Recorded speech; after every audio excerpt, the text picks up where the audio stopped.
मामला आप देखिए, कोर्ट है, कोर्ट डिसाइड करेगा, कोर्ट के डिसीजन के ऊपर जैसा रहेगा वैसा। है ना, किसानों का कोर्ट ने डिसाइड नहीं किया, सरकार ने कानून बना दिया, किसान अपने हक की लड़ाई लड़े। आप सब लोग, मैं जानता हूं कि वहां उनके साथ खड़े रहेगी, भाई ठीक है। शिक्षा मंत्री पूछो, 9वीं फेल। गृह मंत्री पूछो, घड़ी पर। प्रधानमंत्री पूछो, फेंकू डिग्री नहीं है। पूछो डिग्री कहाँ है, तो कोई प्रधानमंत्री पूछोगे आरटीआई में, तो आरटीआई का कानून ही बदल दिया। पूछो तुम्हारे साथ का कोई स्टूडेंट रहा होगा जब तुम पढ़ रहे थे, मर गए नहीं है। जहां से बताया कि मैं चाय बेचता था, वो स्टेशन ही नहीं बना था तब तक। कमाल की थ्योरी है, झूठ पे झूठ।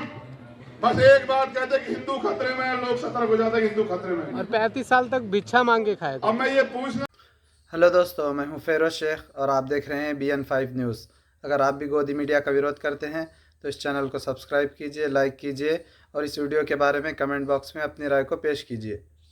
मामला आप देखिए, कोर्ट है, कोर्ट डिसाइड करेगा, कोर्ट के डिसीजन के ऊपर जैसा रहेगा वैसा। है ना, किसानों का कोर्ट ने डिसाइड नहीं किया, सरकार ने कानून बना दिया, किसान अपने हक की लड़ाई लड़े। आप सब लोग, मैं जानता हूं कि वहां उनके साथ खड़े रहेगी, भाई ठीक है। शिक्षा मंत्री पूछो, 9वीं फेल। गृह मंत्री पूछो, घड़ी पर। प्रधानमंत्री पूछो, फेंकू डिग्री नहीं है। पूछो डिग्री कहाँ है, तो कोई प्रधानमंत्री पूछोगे आरटीआई में, तो आरटीआई का कानून ही बदल दिया। पूछो तुम्हारे साथ का कोई स्टूडेंट रहा होगा जब तुम पढ़ रहे थे, मर गए नहीं है। जहां से बताया कि मैं चाय बेचता था, वो स्टेशन ही नहीं बना था तब तक। कमाल की थ्योरी है, झूठ पे झूठ। बस एक बात कहते कि हिंदू खतरे में है, लोग सतर्क हो जाते हैं हिंदू खतरे में। और 35 साल तक भिक्षा मांग के खाए थे। अब मैं ये पूछना चाहता हूँ, कितने लोग खतरे में हैं? नौजवान खतरे में हैं, नौजवान खतरे में, देश खतरे में। वो खुद बोला है मेरे पास समझ रहे हो? जब हक की बात करोगे तभी तुम्हें बताएंगे नक्सली, आतंकवादी, खालिस्तानी, कुछ। और जब कहो कि राम मंदिर बनाना है, मथुरा मंदिर बनाना है, तो कहेंगे हमारे लोग आओ फूल बरसाओ इनके ऊपर। जब हक की मांग करोगे तब बजाएंगे लाठी। तो मैं तो इतना कहना चाहता हूँ कि यार जाग जाओ, अगर आज नहीं जागे ना तो लूट जाएगा सब। एक बार पढ़ा करो यार, ये मेरे नौजवान साथियों, भाई पढ़ा करो, पढ़ के देखो कि हर एक पे कर्जा है। किसने दिया? मैंने तो नहीं दिया भाई।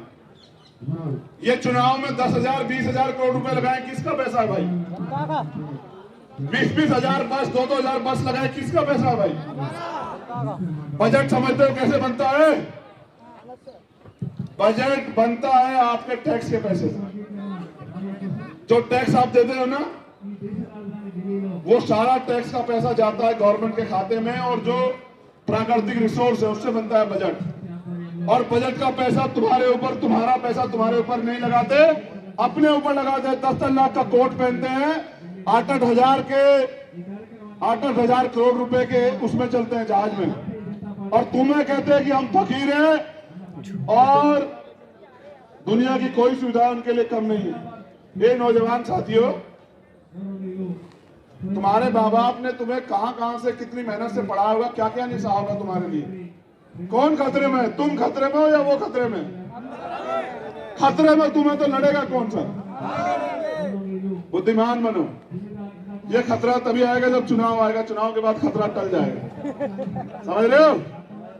जब भी सरहद पे तनाव होगा, याद करना और देख लेना कि कहीं ना कहीं किसी प्रदेश में चुनाव होगा। समझ रहे हो? ये सच है देश का। तो आज जो लोग यहाँ हैं वो अपने मन में सवाल लेके जाएंगे, अभी तो जा ही नहीं रहे कि अब इनकी बातों में नहीं आना। अब ये हमें जब तक रोजगार नहीं देंगे हम लोग लड़ेंगे। और रोजगार तुम्हारा अधिकार है, इस देश के हर व्यक्ति का। कॉन्स्टिट्यूशनली बता रहा हूँ, संविधान ने दिया है। रोटी, कपड़ा, मकान, चिकित्सा, शिक्षा, सुरक्षा, रोजगार, ये 7 चीज सरकार देगी। रोजगार नहीं देती तो रोजगार भत्ता देगी। इस अमेरिका की बात कहना आगे निकल गए। कोरोना काल में भी उन्होंने अपने बेरोजगार लोगों को 1.5 लाख रुपए का भत्ता दिया। ये 1.5 रुपए ना दे, समझ रहे हो? यूपी में भोजन बंटवा रहे हैं। अभी एक अम्मा ने रिलीज किया, चना जो है ना वो सड़ा हुआ है, उसमें कीड़े पड़े हुए चने में, और अपनी इतनी प्यारी फोटो लगाई प्रधानमंत्री और मुख्यमंत्री ने उत्तर प्रदेश के, जैसे बोलो कि अब इनके विवाह की बात चलने वाली है। अरे इनके बारे में सोचो नौजवानों के। प्रधानमंत्री जी बहुत बड़े बड़े भाषण दिए, 2 करोड़ रोजगार कहाँ है? 1 करोड़ ही दे दो, छीन लिए। रिपोर्ट छपी, ऐसे प्रधानमंत्री जिनके राज में 6 करोड़ लोग बेरोजगार हो गए। तो बहुत बहुत धन्यवाद। और मैं हिमांशु जी से, जो हमारे नेता हैं यहाँ, उनसे एक बार पूछ लूं, क्या सुनना चाहती है ऋतु सरकार हमें? कहाँ है हमारे जो मुख्य लोग जो हैं? बता दो, क्या सरकार हमें सुनना चाहती है, नहीं सुनना चाहती? लाठियों गोलियों मुकदमों से नहीं डरते हैं नौजवान, ये तो याद रखो आप लोग। जेल से भी नहीं डरते हैं। एक क्रांतिकारी के लिए हथकड़ी और जेल तो गहना होती है, हम तो स्टार ढूंढते फिरते हैं।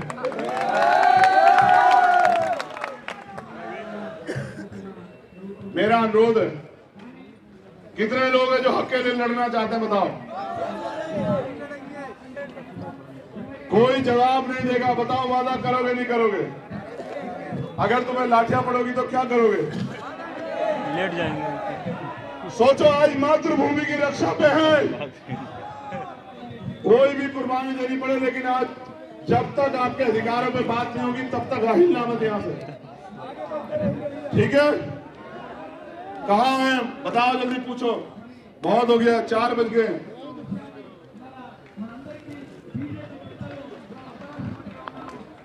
जवाब दे गृह मंत्री जी, अब चलेगा नहीं। नौजवान जाना पड़ेगा, वरना किसानों की तरह कुछ और सोचना पड़ेगा।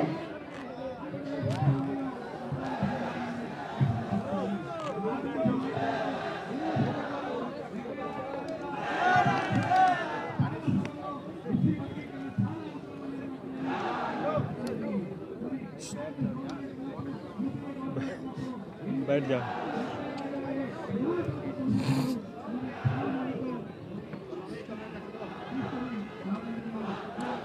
ये जो बहनें यहाँ बैठी है ना, 1 मिनट रुक जाओ। ये नौजवान साथी 1 मिनट चुप हो जाओ। ये जो बहनें यहाँ बैठी है ना, शुक्र मनाओ इनका,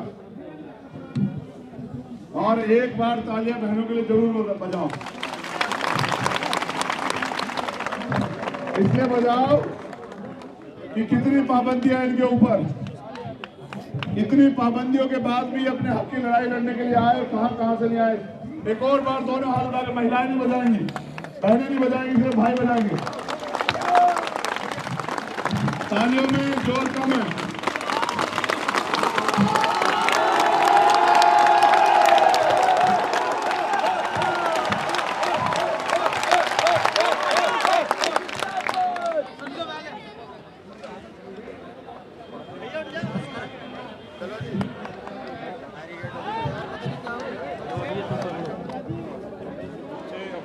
किससे कहें? 11 बजे तो बैठे हैं, और आप क्या करें? बच्चों को हम लोगों की तरफ से हमने जो कॉपरेशन था हमने किया। इनफैक्ट पीछे इनके पास ये कह रहे थे लॉयर नहीं है, तो हमने एक लॉयर से भी इनकी मुलाकात कराई थी, डीएलएस के लॉयर से भी मुलाकात कराई थी। बाकी का तो मामला आप देखिए, कोर्ट है, कोर्ट डिसाइड करेगा, कोर्ट के डिसीजन के ऊपर जैसा रहेगा वैसा। ना, किसानों का कोर्ट ने डिसाइड नहीं किया, सरकार ने कानून बना दिया, किसान अपने हक की लड़ाई लड़े। आप सब लोग, मैं जानता हूं कि वहाँ उनके साथ खड़े रहे कि भाई ठीक है, वो अपने अधिकार के लिए लड़ रहे हैं। ये अधिकार जो है ना, इन पे भी होना चाहिए कि ये पार्लियामेंट के बाहर जाएं, ये गृह मंत्री जी के घर के बाहर जाकर पूछें कि भाई हमारे गार्जियन हो आप, इस देश के गृह मंत्री हो, हमें नौकरी कब मिलेगी। देखिए यहाँ पे जंतर मंतर पे ये लोग आए हुए हैं, अपनी प्रोटेस्ट कर रहे हैं। तो जो पुलिस की तरफ से हम लोगों ने, क्योंकि पीसफुल प्रोटेस्ट है, तो पीसफुल है, 11 महीने चल रहा है, बताओ। हाँ। पीसफुल है।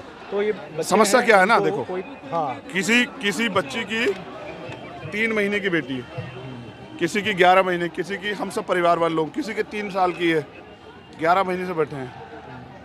टूट जाएगा, उनका घर भी खत्म हो जाएगा, सब जीरो हो जाएगा। अगर आप लोग हमारी मांग को रखें वहाँ कि भाई यहाँ लोगों में बहुत वो है, आप उनकी मांग को कंसिडर करिए, जो क्योंकि आपका- देखिए ना, हाँ। मैं समझता हूँ ना, जब अधिकारी इस बात को जिम्मेदार से वहाँ रखेगा कि भाई देखो वो लोग बहुत पीड़ित हैं, आपको उन पर सोचना चाहिए। मैं कहता हूँ रास्ता क्या अच्छा, आप और इनके बीच में उन अधिकार मतलब नेताओं के जो सरकार है और इनके बीच में आप ही तो हैं मीडिएटर, जो इनकी आवाज़ वहाँ तक पहुँचाएंगे। देखिए हमारा तो कोई चैनल नहीं है, हम लोग ऑफिशियली मिनिस्टर साहब को कहिए ना।